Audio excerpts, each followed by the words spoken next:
nangyari? Kasi ba naghiwalay? Eh, yun lang hindi ko alam. Ay, paghiwalay ka ba sa kanya? Hindi, pero ito yung sa Facebook lang. Dinadamdam niya,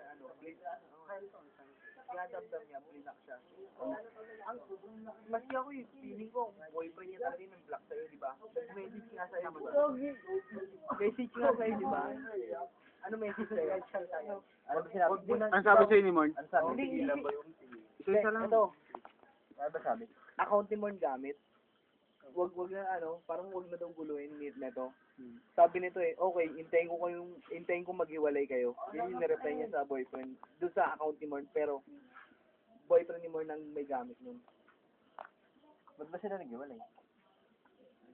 Hindi ko alam nun. Kasi yung mga panahon na yun, wala sa. Ba't nasasaktan pa rin si MD?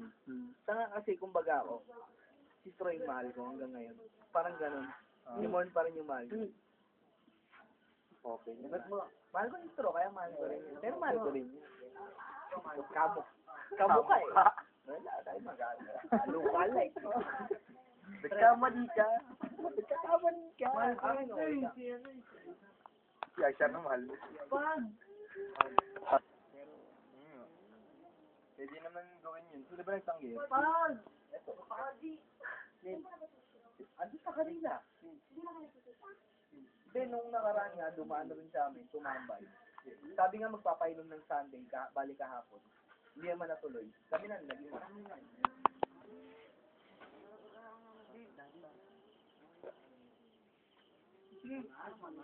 Ano nangyari?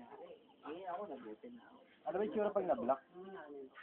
Parang hindi na katapos nga rin na hindi ka na-accept, ha? Iba, pagbili na kanya, hindi mo siya pwede. Anong ito? Ano, paano yan? Pag sinag mo siya? May kita mo lang. Isa mo. Ano nga? Di ba naka-highlight lahat sa gilid? Send message, add as friend. Oh, send na lang. Parang ganun. Hindi na naka-highlight yung iba. Ganun. Ibig sabihin, nag-block ka na. Pwede rin may matanggap ka notification na blina ka kasi hindi pa ako nabablock ka isa.